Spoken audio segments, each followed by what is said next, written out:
Kita mulai ya. Assalamualaikum warahmatullahi wabarakatuh. Iya, Selamat pagi, Pak. Nah, selamat pagi. pagi Pak. Pak, Oke, Gimana? eh, Kok nggak ada videonya? pertama-tama marilah kita senantiasa menyatakan puji syukur kehadirat Yang Maha Kuasa karena pada hari ini masih kita diberi kesempatan untuk dapat mengikuti proses perkuliahan walaupun dalam kondisi di luar hujan ya. Iya, Ya. Pak. Iya, Pak. iya Pak. Nah, ini walaupun kita lakukan dengan melalui daring, tapi mohon perhatiannya teman-teman ya, agar ini berjalan dengan kondusif. Oke, sebelum kita memulai perkuliahan, terlebih dahulu saya ingatkan kepada teman-teman untuk eh, kita berdoa dulu ya. Iya, Pak. Ya, berdoa dimulai.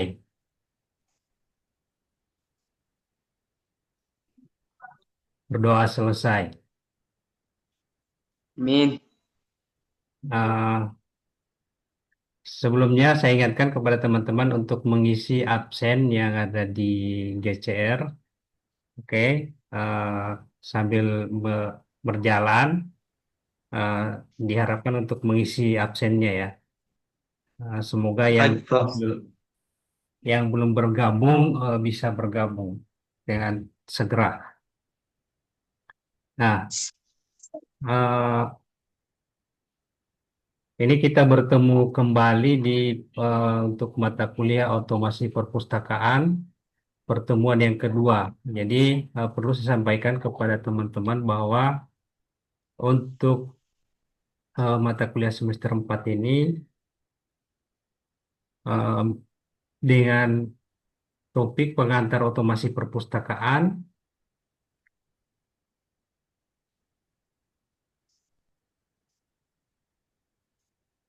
terlebih dahulu saya sampaikan bahwa ini ada microsite. Nanti kalau teman-teman mau menghubungi saya bisa lewat WhatsApp. Kemudian nanti teman-teman juga bisa eh, untuk pengiriman tugas nanti dikirim melalui email saya. Ini juga ada Instagram saya ya. Nah, selanjutnya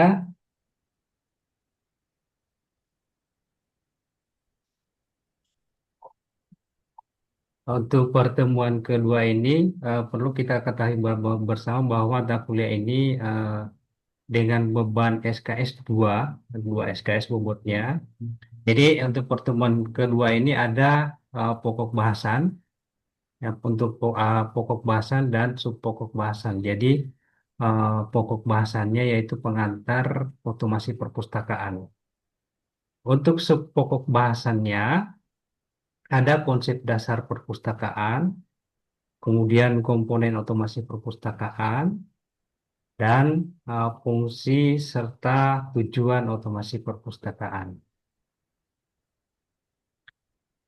Nah, selanjutnya eh, ini juga ada capaian pembelajaran. Jadi teman-teman setelah mengikuti perkuliahan ini diharapkan mampu menjelaskan konsep dasar otomasi perpustakaan, kemudian komponen sistem otomasi perpustakaan, serta fungsi dan tujuan otomasi perpustakaan. Nah, selanjutnya ada juga kemampuan akhir yang diharapkan. Jadi kemampuan akhir yang diharapkan ini setelah mengikuti perkuliahan, teman-teman harus mampu menjelaskan konsep dasar otomasi perpustakaan. Terus mampu juga menjelaskan komponen sistem otomasi perpustakaan, serta menjelaskan fungsi dan tujuan otomasi perpustakaan. Karena masih kondisinya mungkin teman-teman masih lesu, eh, saya sedikit memberikan kutipan dari sang proklamator Soekarno yang mengatakan bahwa gini, belajar tanpa berpikir itu tidaklah berguna, tapi berpikir tanpa belajar itu sangatlah berbahaya. Artinya apa teman-teman? Ah, Keduanya ini diharapkan saling beriringan untuk dapat mencapai tujuan, terutama dalam hal menjalani kehidupan kita sehari-hari. Oke, selanjutnya kita sampai pada pokok bahasan yang pertama, sub pokok bahasan yang pertama, yaitu konsep dasar otomasi perpustakaan. Nah, mungkin teman-teman terbesit di pikirannya apa sih itu yang dimaksud dengan konsep dasar perpustakaan. Nah, konsep dasar perpustakaan itu meliputi yang pertama definisi. Jadi seperti yang dikatakan oleh Sulistyo Basuki bahwa otomasi perpustakaan adalah mencakup konsep, proses atau eh, Ini membuat mesin swatindak dan swakendali dalam menghilangkan campur tangan manusia. Kemudian otomasi perpustakaan juga ini menurut Putu Laksman Pandit mengatakan bahwa seperangkat aplikasi komputer untuk kegiatan di perpustakaan yang bercirikan penggunaan pangkalan data ukuran besar dengan kandungan tekstual yang dominan dan dengan fasilitas utama yang dapat menyimpan, menemukan, dan menyajikan informasi.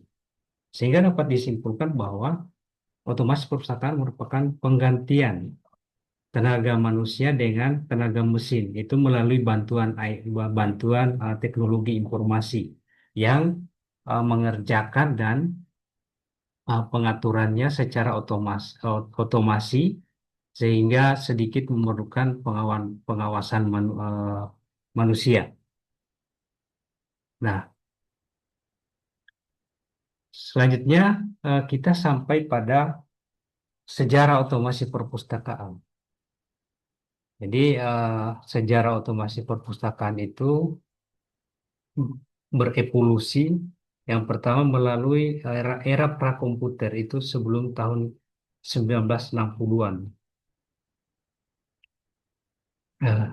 Teknologi ini digunakan atau teknologi yang digunakan untuk melacak peminjaman dan pengembalian yang pertama kali diterapkan di Universitas Texas pada tahun 1936.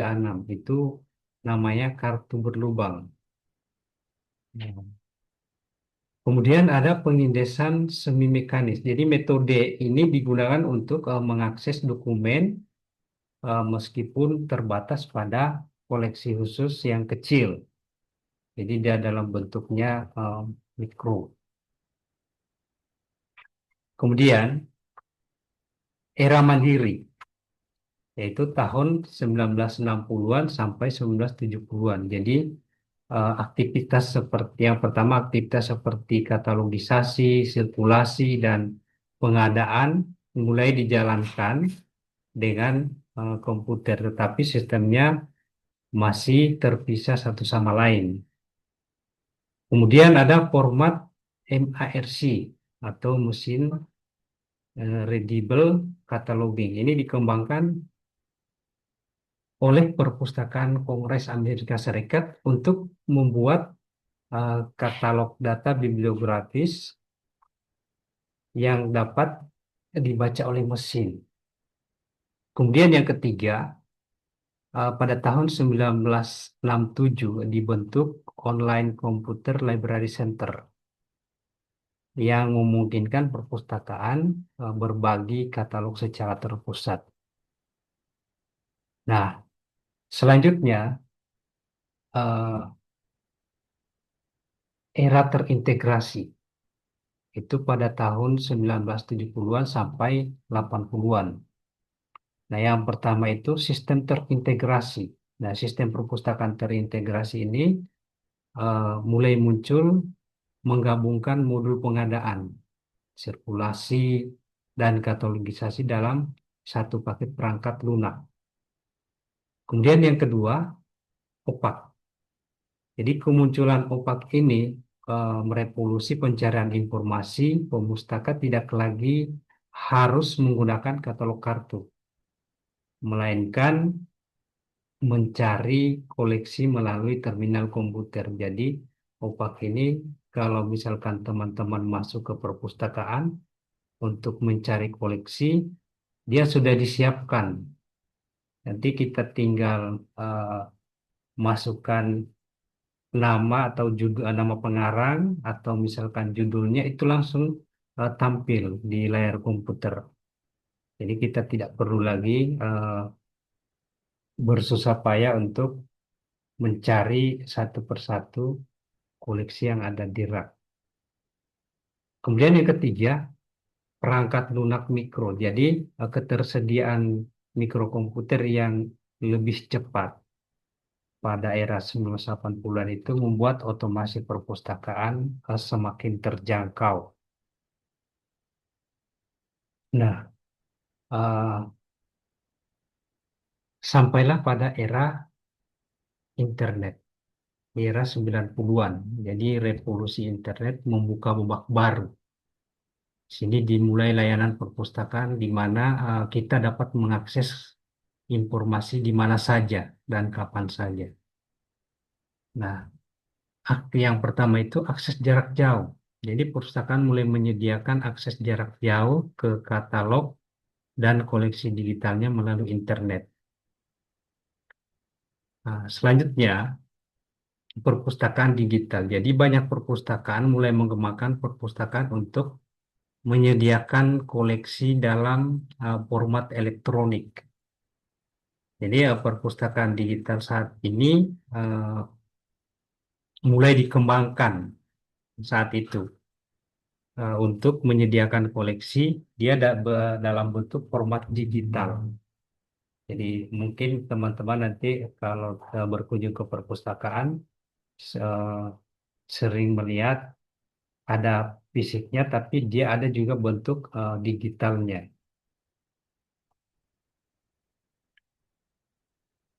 Nah, selanjutnya eh, sampai pada era modern tahun 2000-an sampai sekarang. Nah, era saat ini perpustakaan mengintegrasi teknologi secanggih mungkin. Jadi layanannya lebih interaktif. Nah, yang pertama layanan eh, yang pertama itu teknologi RFID. Jadi banyak perpustakaan sekarang menggunakan teknologi RFID. Artinya Radio Frequency Identification. Nah, ini untuk mempermudah peminjaman mandiri atau pengembalian mandiri dan inventarisasi. Jadi nanti kalau kalian teman-teman menggunakan uh, teknologi RFID ini, kalian bisa meminjam mandiri.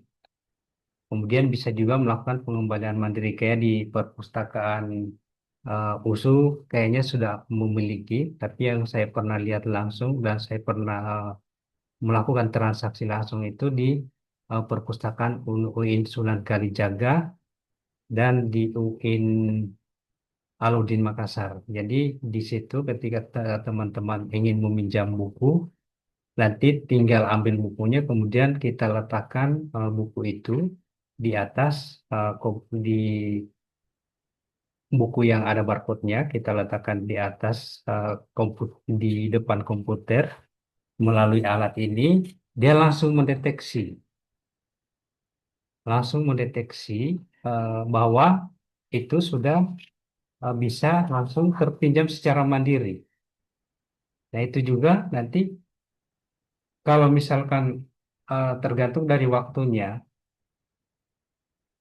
kalau misalnya setiap perpustakaan menerapkan lama peminjaman misalkan 3 hari atau 4 hari, pada saat itu kita misalkan mau perpanjang, bisa lagi kita datang bawa bukunya, kemudian kita scan melalui barcode itu.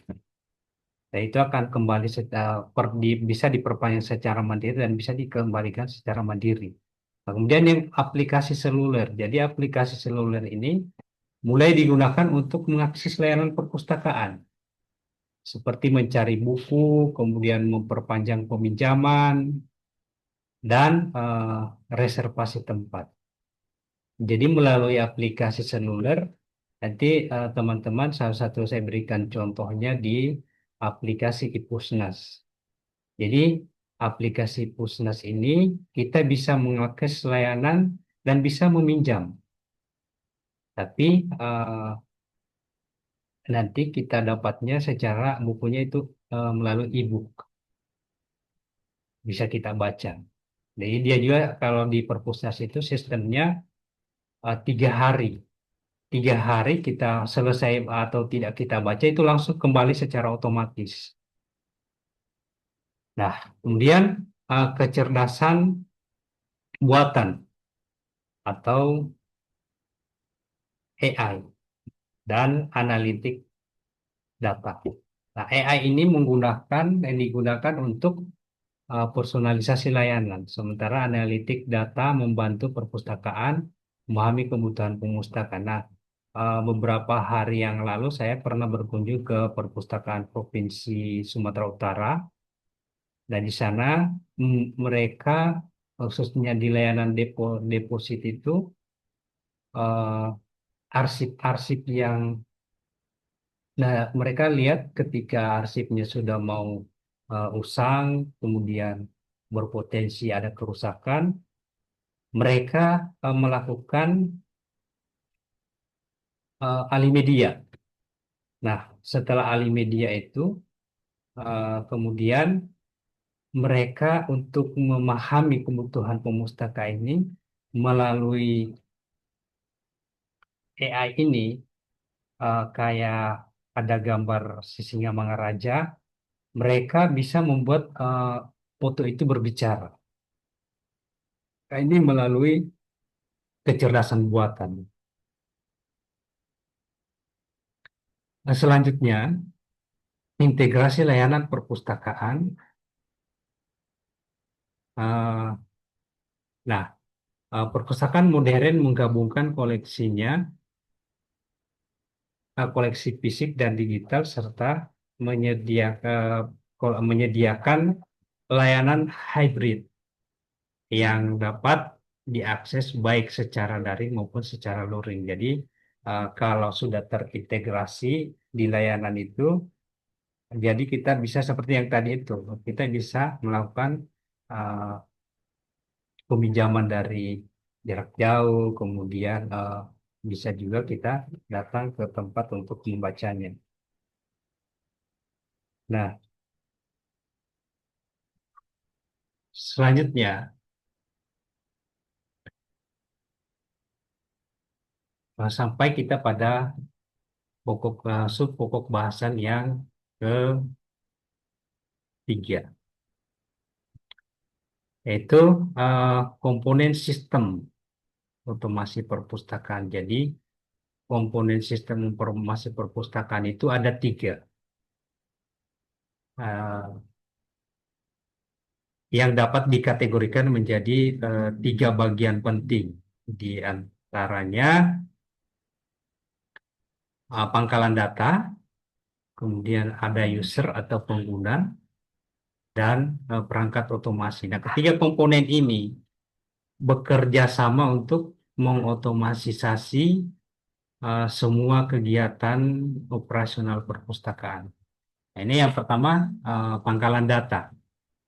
Jadi pangkalan data ini merupakan kumpulan data yang tersistematis atau terstruktur, yang saling berhubungan, yang disimpan secara elektronik dan dapat diakses, dikelola, serta dimanipulasi secara efisien uh, menggunakan perangkat lunak khusus.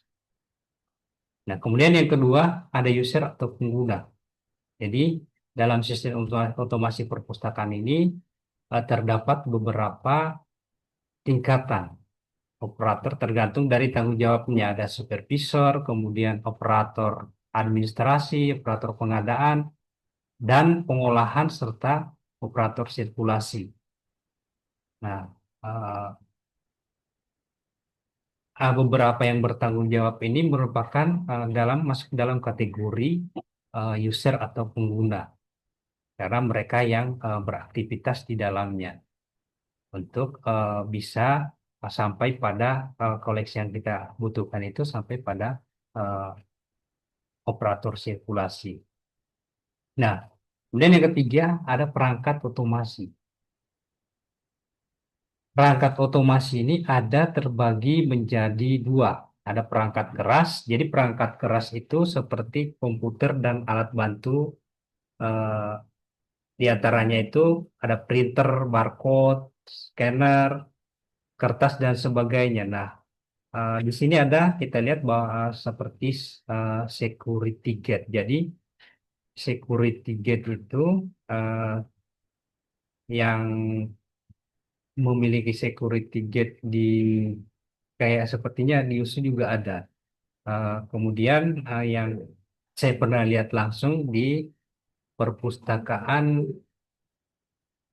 tempat saya dulu kuliah di UI Sunan Kalijaga.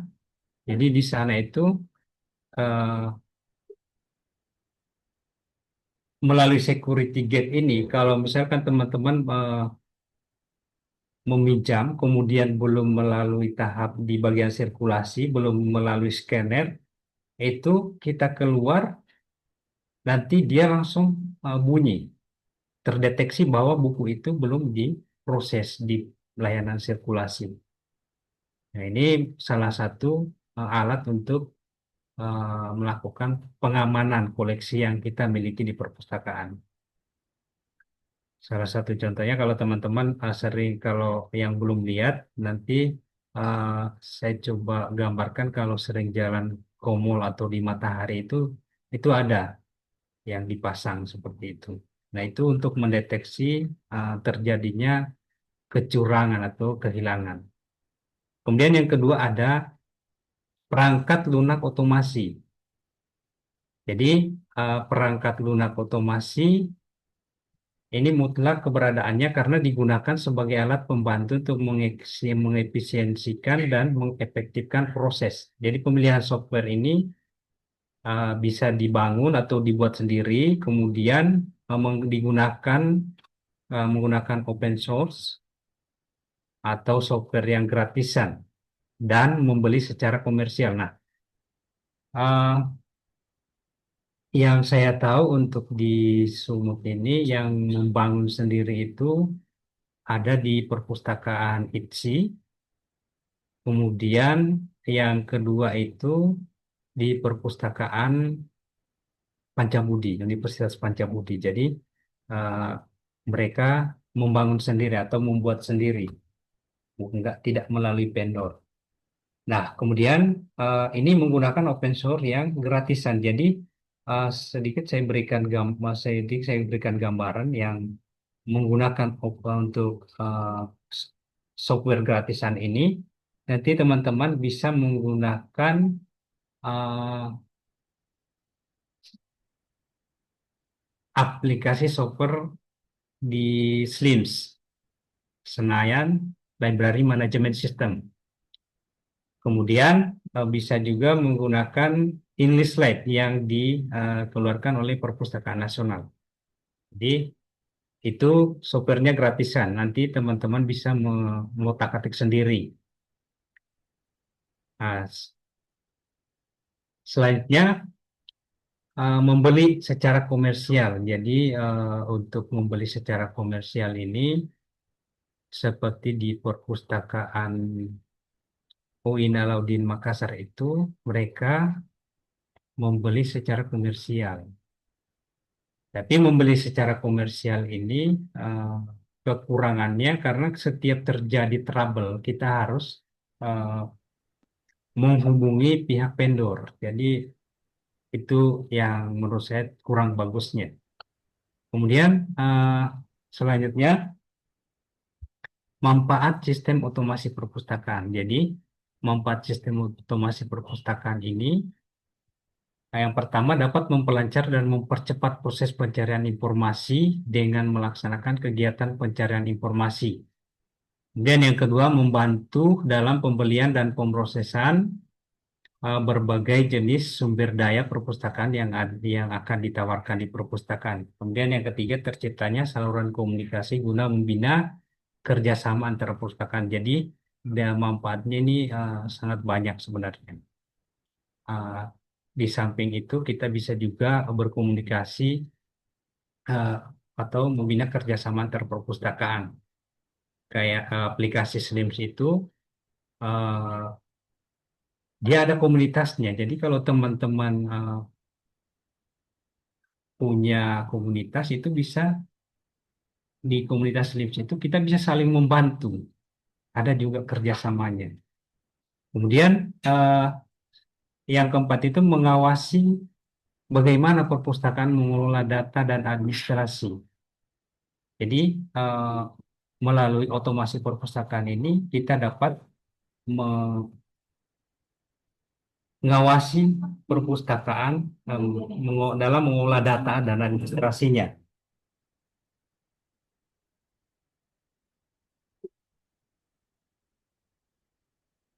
Oke, selanjutnya sampai di sini ada yang mau bertanya?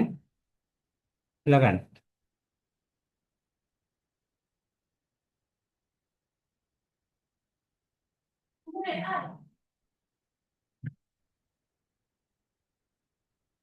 Oke, kalau nggak ada kita lanjutkan ya.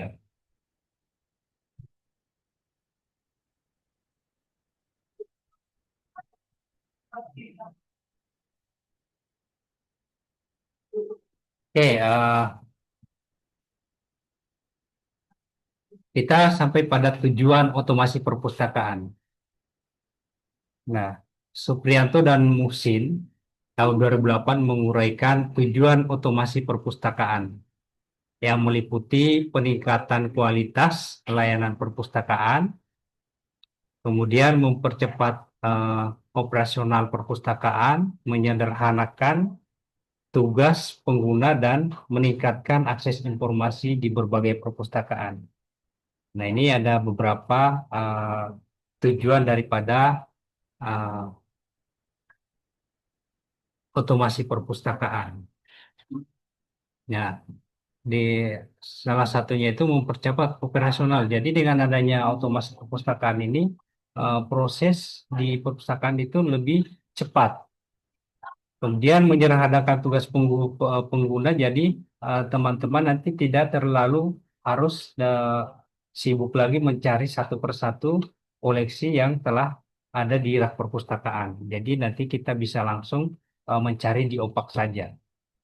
Semua itu akan langsung nampak. Nah, ini juga meningkatkan akses informasi di berbagai perpustakaan ya. Sudah tentu karena dengan melalui otomasi perpustakaan ini dapat mudah dan kita melakukan akses informasi. Selanjutnya sampai kita pada fungsi otomasi perpustakaan. Jadi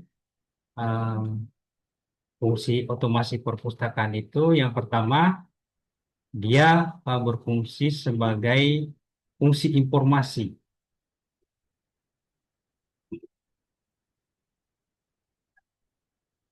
Nah, fungsi informasi ini khususnya untuk komunikasi data dan sistem otomasi melalui jaringan komputer. Kemudian yang kedua sebagai sarana pengumpulan data. Jadi khusus khususnya sebagai fungsi sistem otomasi yang menggunakan peralatan pengumpulan data.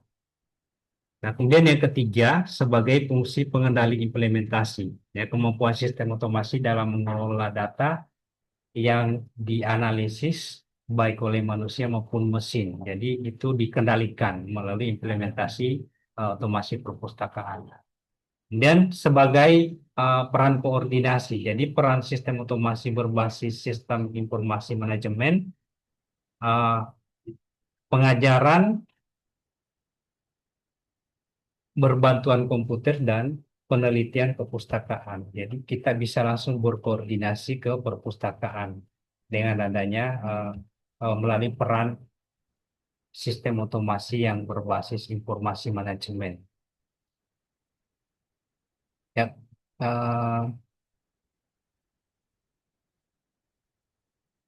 apakah masih semangat teman-teman?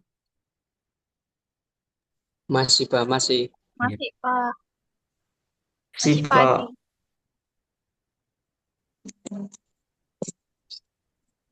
Semangat pagi. Selamat pagi. Iya. Ya, jadi saya harapkan teman-teman dalam mengikuti proses perkuliahan itu lebih aktif lagi, kemudian jangan bermalas-malasan dalam mengerjakan tugasnya. Baik, Pak. Baik. Nanti Baik, Pak. Siap, Pak. nah, saya akan mengirimkan tugas, nanti teman-teman kerjakan tugasnya ya. Ya. Oke, Pak. Baik, Pak. Oke, Baik, Pak. oke, sampai kita pada kesimpulan. Jadi otomasi perpustakaan itu merupakan pengganti tenaga manusia dengan tenaga mesin melalui bantuan IT. Yang pengerjaannya itu dan pengaturannya itu secara otomasi sehingga di sini sedikit memerlukan pengawasan sumber daya manusia. Nah, kemudian sejarah otomasi perpustakaan pada era prakomputer, era mandiri, era terintegrasi, kemudian era internet dan era modern. Selanjutnya komponen sistem itu yang pertama ada pangkalan data, kemudian user atau pengguna, dan perangkat otomasi. Jadi kemudian selanjutnya manfaatnya ini dapat memudahkan proses pengelolaan dan proses pencarian informasi di perpustakaan. Tujuannya itu dapat meningkatkan kualitas layanan perpustakaan dan mempercepat operasional perpustakaan. Kemudian yang terakhir itu fungsinya itu sebagai fungsi informasi, sebagai sarana pengumpulan data, kemudian sebagai fungsi pengendali dan sebagai peran koordinasi. Nah, kemudian ini ada daftar referensi, nanti teman-teman bisa mencari referensi yang telah saya tampilkan ini untuk menambah bahan bacaannya serta menambah wawasannya dalam hal otomasi perpustakaan. Oke, ya sampai di sini ada yang mau ditanyakan? Ya, silakan Hana. Saya Pak mau nanya, apa saja kekurangan dalam menggunakan otomasi perpustakaan? Nah, kekurangannya itu ada beberapa kekurangan yang terdapat dalam sistem otomasi perpustakaan. Nah, yang pertama itu ketergantungan kita biayanya tinggi kalau menggunakan otomasi perpustakaan itu karena kita harus menggunakan berbagai peralatan yang untuk menunjang kegiatan otomasi ini seperti komputer, kemudian ketergantungan pada teknologi. Jadi nanti kita bakal tergantung pada teknologi. Nah, selanjutnya perlunya staf yang terlatih. Jadi ini sangat diperlukan staf yang terlatih untuk dapat mengoperasikan sistem otomasi ini. Kemudian selanjutnya potensi bermasalah teknis. Jadi biasa terdapat trouble Eh, biasa di sana ada masalah, yaitu masalah jaringan. Kalau jaringan terputus itu dia sistem nggak bisa jalan. Kalau jaringan internet nggak ada. Dan berkurangnya interaksi personal. Nah, itu nanti kita jarang untuk berkomunikasi langsung dengan pengguna karena mereka sudah kemungkinan jarang datang ke perpustakaan. Oke, mungkin sampai di sini saja. Kalau sudah tidak ada lagi yang mau ditanyakan, eh, sebelum kita tutup, mari kita berdoa sesuai agama dan kepercayaan kita masing-masing. Semoga apa yang telah saya sampaikan, teman-teman bisa dengan mudah menerimanya. Eh, Berdoa dimulai, berdoa selesai. Oke, terima kasih atas atensinya hari ini. Saya ucapkan terima kasih sampai ketemu di minggu depan. Baik, baik Pak. Terima kasih Pak. Assalamualaikum. Baik Pak, terima kasih. Selamat. Baik, Pak. Terima kasih. Terima kasih, Pak. Iya. Oke, cukup ya. Ya Pak.